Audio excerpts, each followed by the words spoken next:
Let's take a look at the stock market and try to find some buying opportunities using technical analysis. Let's start with Tesla. Tesla is down $1.79, 1%, closed at 176.29. Let's take a look at what this means on the chart. We base our buying decisions on the chart, so that's all. And Tesla has been into a downward channel. It is supposed to go down. This is what this channel means. Each time we are hitting that line, we are going back down. Except here, not here, here, here, here. So, this is the pattern. We hit that line, we go down. We hit that line, we go down. So right now, we have no indication that it wants to go higher because we have not crossed this downward resistance. This is how it's called. This is a downward resistance. We have not broken it. So until we break it, we cannot even talk about buying Tesla again. Maybe it is going to be broken next week. Maybe it is going to be broken on June 13th when we are going to have the investor meeting. Maybe, but right now it is not broken. So Tesla can easily move between 160.45 and 194.35. We are into a congestion zone. Tesla can zigzag.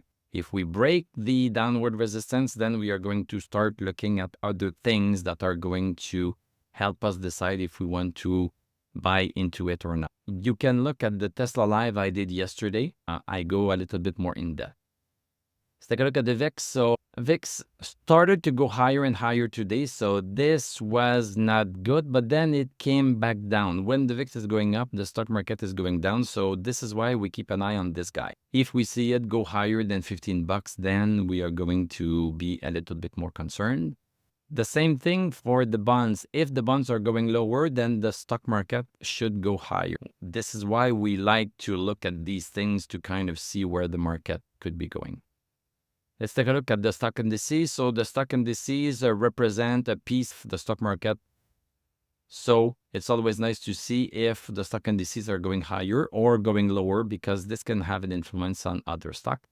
Dow Jones right now is pretty much going sideways, but there's a little bit of a move up that we are starting to see. SPX is outside of its congestion zone right here. This is going a little bit higher. Nasdaq also pretty good. We were stuck below 18,336 and now we are going higher. So this is fantastic. Let's take a look at our Magnificent Seven.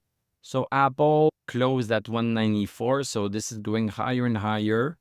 The buy signal that we had was when we broke right here, May 14, when we broke 187.08.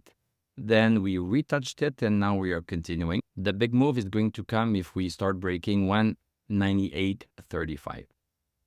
Amazon, well, this one is a bit disappointing. This is stuck in the congestion zone right here. This is stuck right there. AMD, this one is barely above support. So, in theory, we should be seeing some move up because we broke that buyer support that was resistance in the past, but it's supporting very far. ARM, this is looking a lot better. So stochastic is at 91. This is good. We broke back above 116.50 last week. Then we caved in a little bit, and now we have another move higher. So I hope that we are going to reach 150 with this one. Microsoft is just going sideways. Don't buy that. Meta going sideways. Don't buy until we break 179.69. This is where we draw our line. NVIDIA. NVIDIA, there's a split coming. There's a 10-for-1 split. So, the price is going to drop by 10.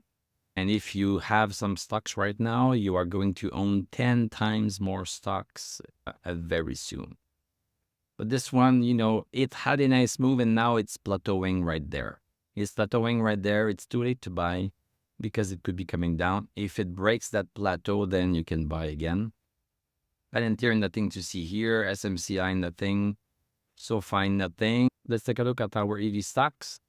So BYD, yes, this is still a buy once we have broken 28.16, which we did on May 2nd. We broke, came back lower, and now we are coming back again. So this is still a buy signal. This was, The first time it happened, it didn't yield much. Let's hope that this time it's going to yield a lot more. Is it going sideways? New battery material going sideways. Neo, nothing to see here. Novanix, not interesting. Xpeng, Rivian. Rivian, we need to wait for 1220. Newmont Graphite waiting for 231. Bitcoin, we need to wait for 71,673. HexIP just going sideways, waiting for 54.8.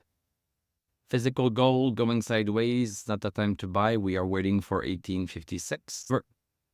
And silver, well, it's not the time to buy yet. I would just let it live a little bit, and when it starts to go close to the support, then we can buy again. So at Tesla, unless we have a break, as I said, unless we have a break of this downward resistance, but then this is not going to be enough because we could be stuck going sideways. So we need also a break of 194.35. If we get above 194.35, then we can buy again. And also if we start going lower than 153.76, then this is going to be a sell. So thank you very much for watching. Thank you for liking, commenting, subscribing. If you like what I do, you can become a YouTube member. Click on my TradingView affiliate link. I'm going to wish you a great evening. We are going to talk tomorrow, and I'm going to tell you à la prochaine.